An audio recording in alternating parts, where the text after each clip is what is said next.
نحمده ونصلي على رسوله الكريم اما بعد قال النبي صلى الله عليه وسلم ولا تقطع من اقربائك او كما قال صلی اللہ علیہ وسلم۔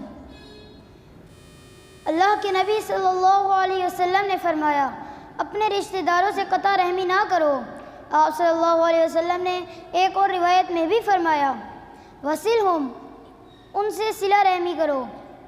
اسلام نے جو اخلاقی تعلیمات دنیا کے سامنے پیش کی ہیں ان میں سے پہلی تعلیم یہ ہے کہ ہر انسان پر دوسرے انسانوں، حیوانوں بلکہ بے زبان جانوروں کے بھی کچھ حقوق و فرائض ہیں جنہیں ادا کرنا ضروری ہے۔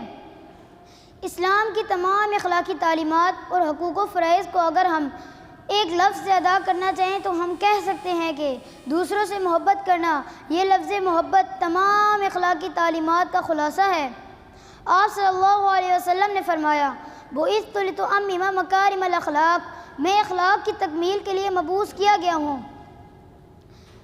آپ صلی اللہ علیہ وسلم نے صرف یہ کہہ کر نہیں چھوڑ دیا کہ دوسروں سے محبت کرو، بلکہ آپ صلی اللہ علیہ وسلم نے دوسروں سے رحم کرنے کا بھی درس دیا۔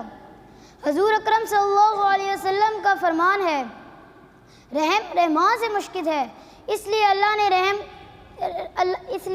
رحم کو خطاب کر فرمایا جس نے تجھے ملایا میں نے اسے ملایا اور جس نے تجھے کاٹا میں نے اسے کاٹا۔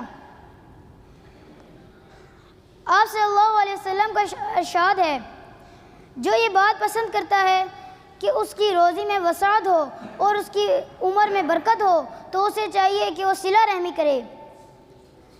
صحیح بخاری کے ایک حدیث میں اس کی وضاحت کر دی گئی ہے جس میں فرمایا گیا ہے کہ صلہ رحمی کا کمال یہ نہیں ہے کہ جو تمہارے ساتھ صلہ رحمی کرے تم اس کے ساتھ صلہ رحمی کرو، نہیں، بلکہ کمال تو یہ ہے کہ جو تمہارے ساتھ قطع رحمی کرے تم اس کے ساتھ صلہ رحمی کرو، جو توڑے تم اس کے ساتھ جوڑو، جو نفرت کے کانٹے تمہارے رستے میں بچھائیں تم محبت کے پھول انہیں پیش کرو۔